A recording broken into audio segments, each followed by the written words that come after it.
Welcome. Welcome to my channel Deep Learning Biology. My name is Dr. Vikas Bhardwaj.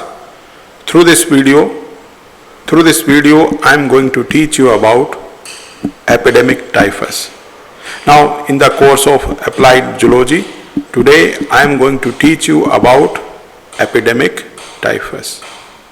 Now here I just want to tell you, epidemic typhus, it is caused by a bacteria. The name of the bacteria is Rickettsia prowazekii. So here keep in mind, Rickettsia prowazekii, it causes the disease epidemic typhus. Now here I just want to tell you, keep in mind the epidemic typhus, it is also known as jail fever, camp fever or war fever. Now here, before starting the discussion, I just want to tell you about the classification of this organism. So here if you see, the domain is bacteria, phylum is Protobacteria, class is Alpha Protobacteria, the order is Rickettsia, and if you see the family, it is Rickettsia. And finally, if you see, the name of the genus is Rickettsia and species name is prowazekii. So this is the classification of the Rickettsia prowazekii. Now you can see the picture of this, and here if you see this bacteria, it is small pleomorphic, means it can have different shape, and it is a gram negative bacteria, non-motile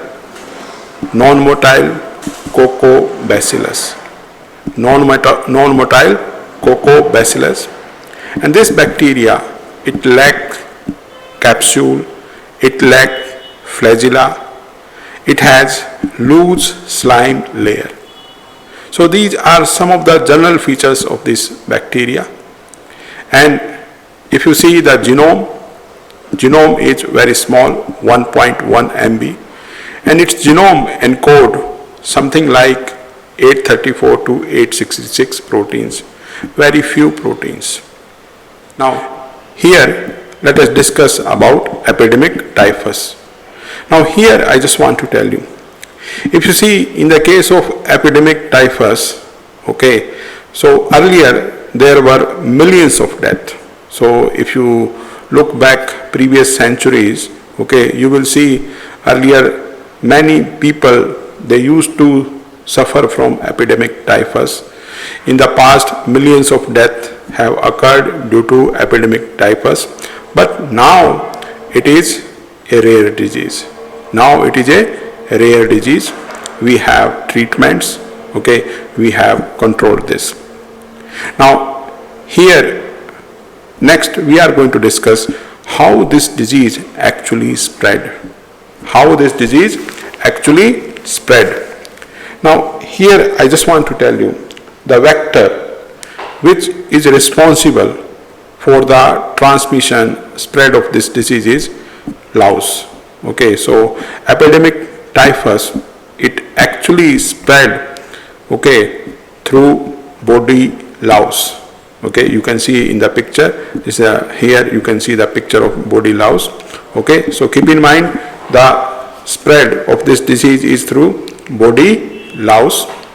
Now here the body lice, okay, it can transmit the infection from one person to another.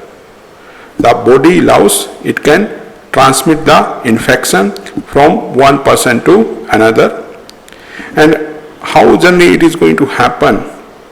Most of the times when you are going to have clustering of large population, when you are going to have gathering of large population, and if large population of human beings, they are staying together, and when they are staying together in unhygienic conditions, okay, so what can happen?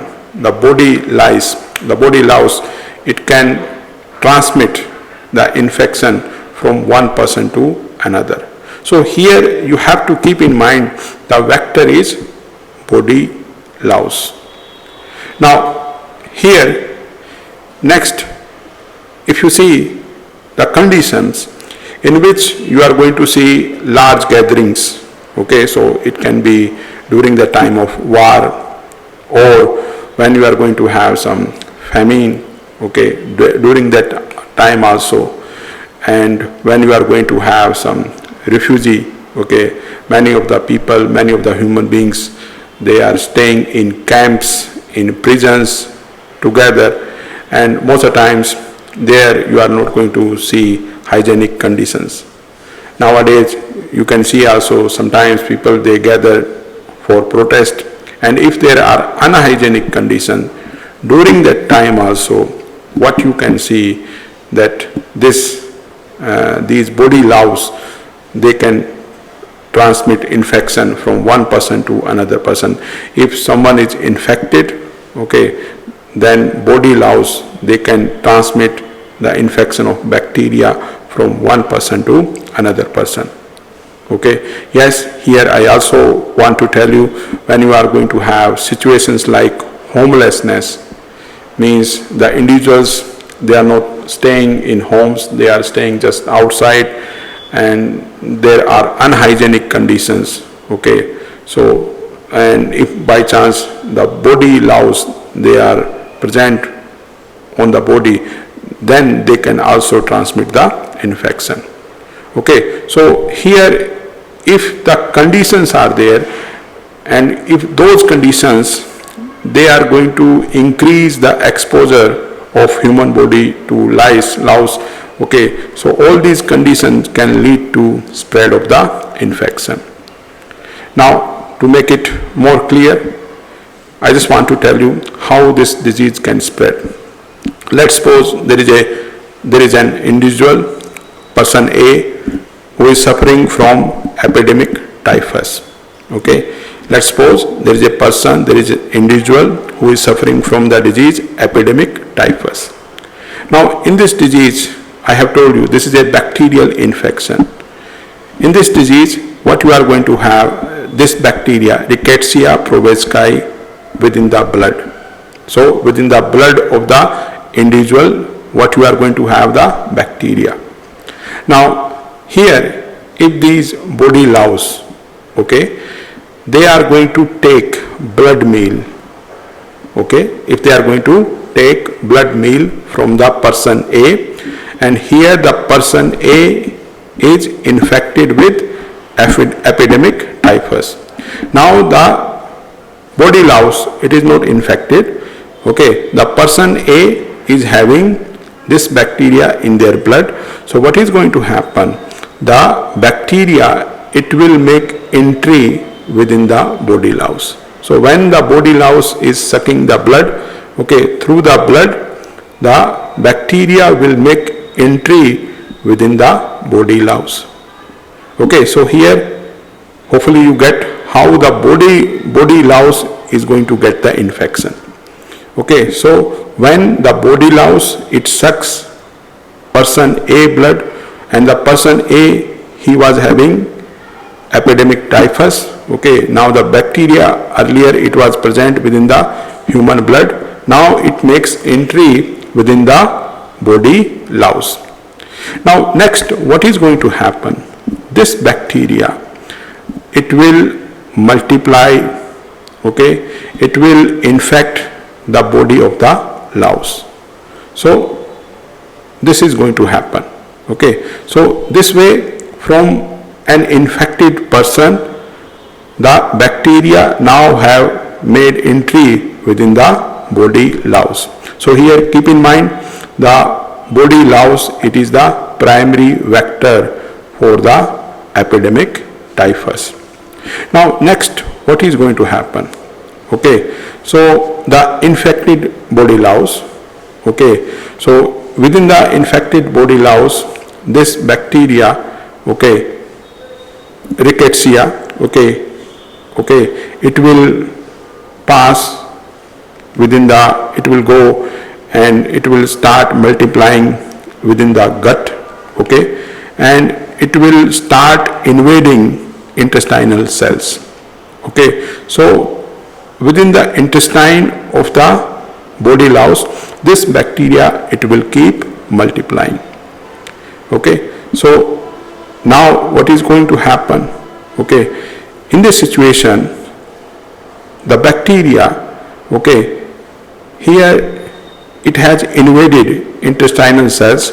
Okay, the intestinal cells, within the intestinal cells, this bacteria will multiply, and the intestinal cells of the body louse, okay, they will start bursting.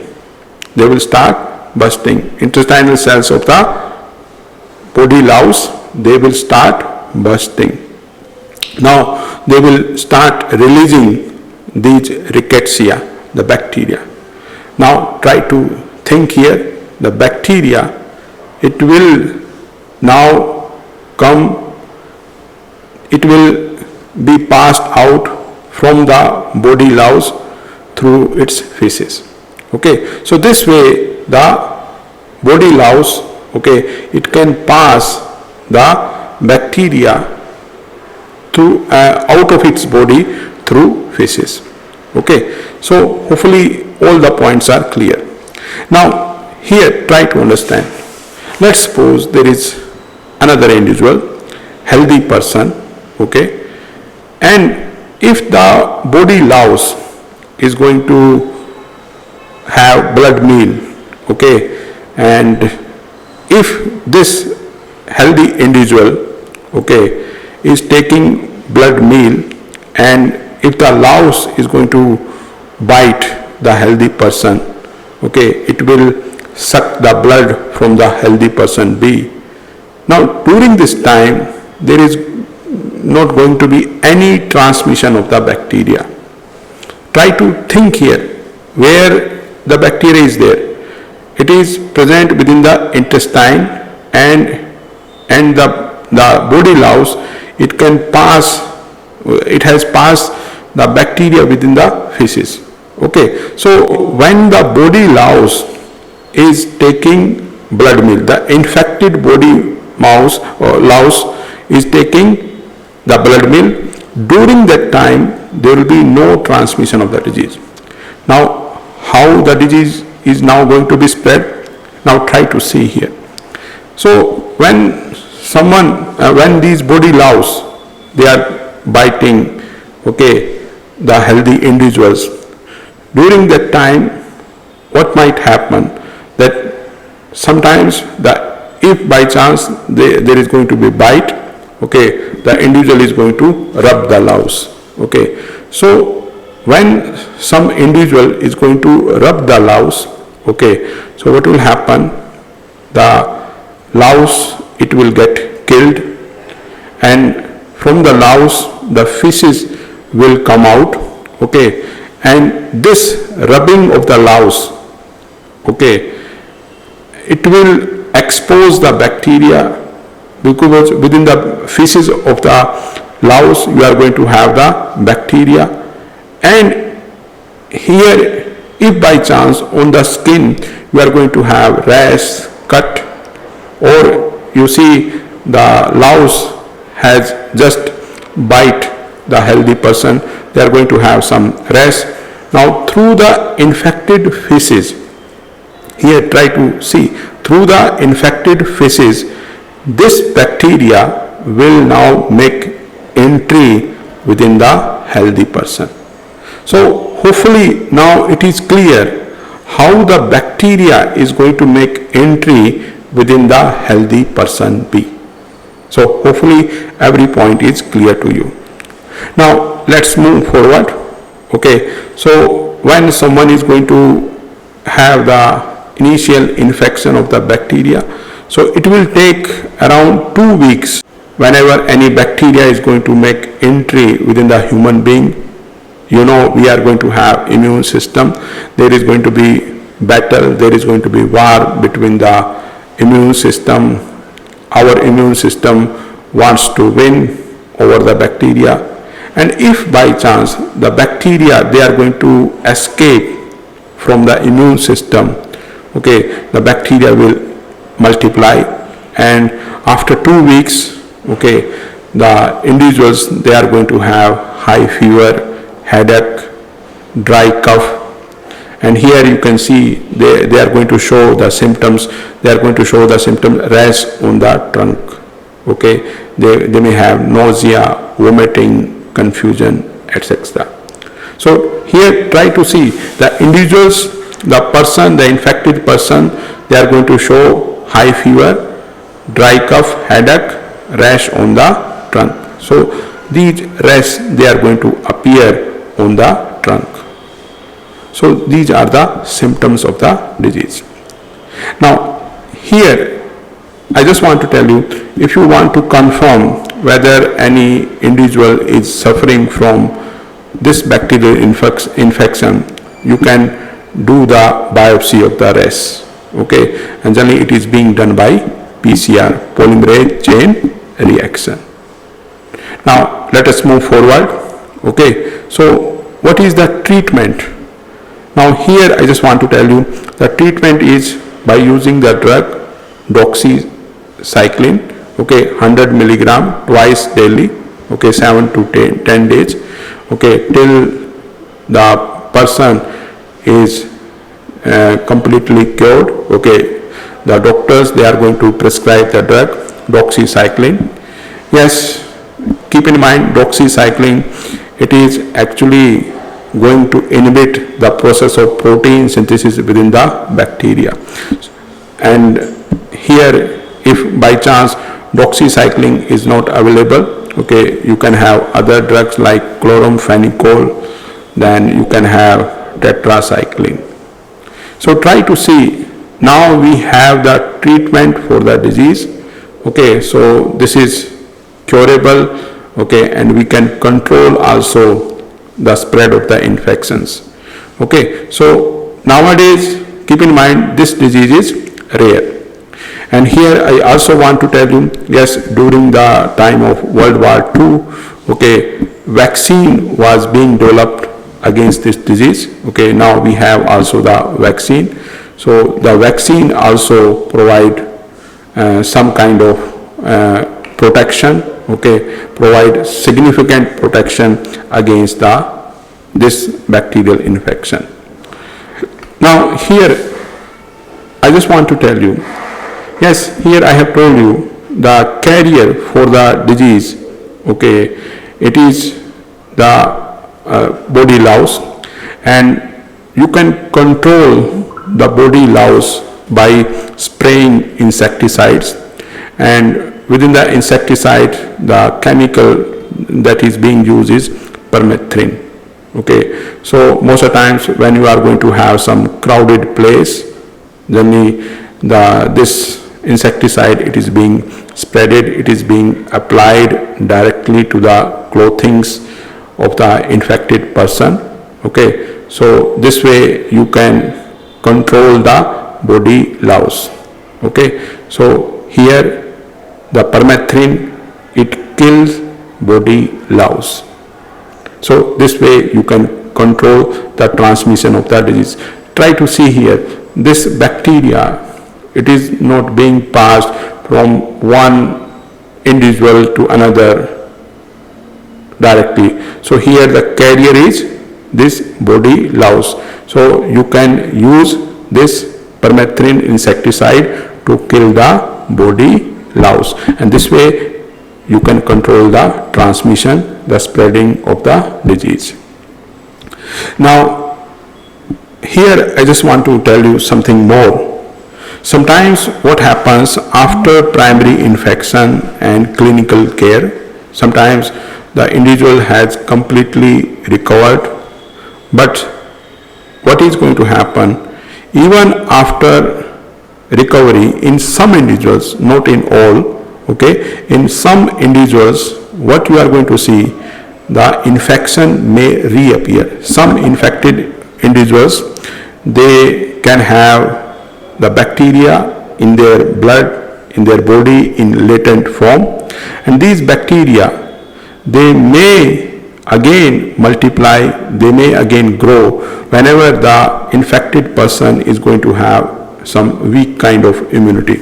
Okay, so let's suppose there is an individual who has got the infection of this bacteria, he has recovered, but after few years, okay, if the bacteria is still in his body in latent form, and if somehow the immunity is going to weak, okay, in that individual, okay, the infection may reappear, and in that situation the disease is known as Brill-Ginser disease. Brill-Ginser disease. So here hopefully you get to know, one is epidemic typhus, okay, so the same epidemic typhus, okay, later it can become Brill-Ginser disease. So here you can see on the body, trunk, you are going to have rash. Okay, so hopefully you got the idea what is Brill-Ginser disease.